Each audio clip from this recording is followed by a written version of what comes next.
भाइयों और बहनों, आज मैं आपको ले चल रहा हूं एक ऐसे नबी की कहानी में जिसकी प्रार्थना धरती नहीं आसमान को हिला देती थी, जिसके शब्द बादलों को रोक देते थे, आग को बुला लेते थे और मौत को भी पीछे कर देते थे। उसका नाम है एलिया नबी। एक ऐसा नबी जिसे लोग डरते भी थे और सम्मान भी करते थे। एलिया कौन था? एलिया इस्राएल का नबी था। उसकी आवाज परमेश्वर की आवाज की तरह गूंजती थी। जहां वह चलता था वहां लगता था जैसे तूफान उसके पीछे चलता है। वह कहता था, जिंदा है यहोवा जिसके सामने मैं खड़ा हूं। यही वाक्य उसकी पहचान था। वह किसी राजा से नहीं डरता था, क्योंकि वह सिर्फ परमेश्वर से डरता था। पहला चमत्कार, राजा अहाब और रानी इजेबेल पूरे देश को मूर्ति पूजा में डाल रहे थे। तब एलिया नबी खड़ा हुआ और बोला, अब न बारिश होगी न ओस गिरेगी जब तक मैं न कहूं। और सच में पूरा देश जल गया, नदियां मर गईं, पेड़ सूख गए, 3 साल तक एक भी बूंद नहीं गिरी। लोग समझ गए परमेश्वर उसके साथ है। दूसरा चमत्कार, जब देश में अकाल पड़ा तब परमेश्वर ने एलिया से कहा, नदी किनारे जा, वहां मैं कौओं को भेजूंगा कि तुझे खाना दें। और ऐसा ही हुआ। कौए रोज आकर उसे रोटी और मांस देते थे। यह चमत्कार दिखाता है, जहां परमेश्वर भेजता है वहां कमी नहीं होती।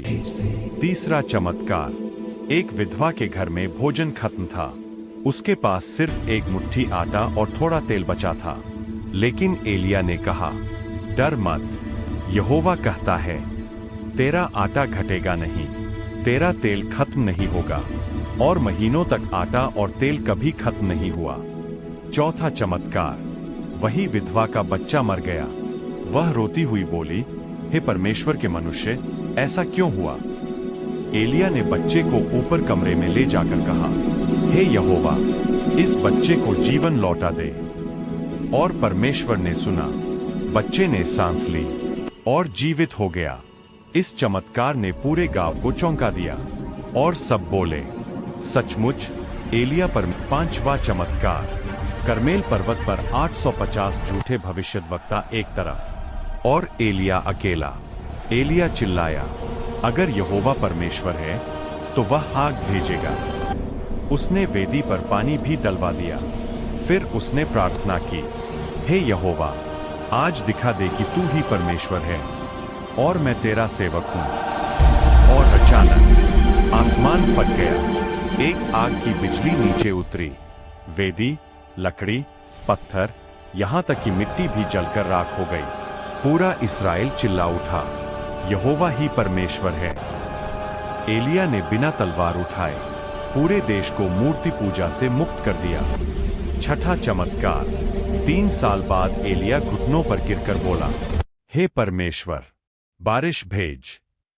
और दूर समुद्र पर एक छोटी सी बादल की मुट्ठी दिखाई दी, जो कुछ ही मिनटों में विशाल तूफान बन गई। बारिश धरती पर जमकर बरसी। एलिया ने जो रोका था उसी ने वापस बुलाया।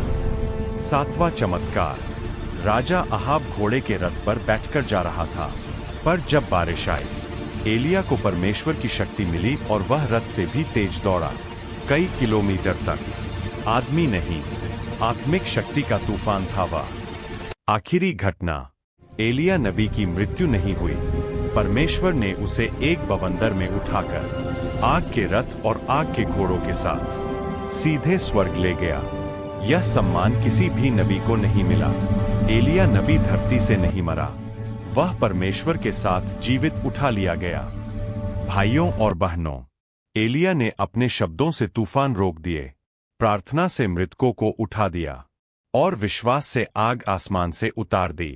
अगर परमेश्वर एलिया के साथ था तो आज आपकी प्रार्थना में भी वही शक्ति छुपी है जो हमें आज परमेश्वर देना चाहता है। आपके प्रार्थना में वो ताकत है जो परमेश्वर को स्वर्ग से धरती पर ला सकती है। आमीन।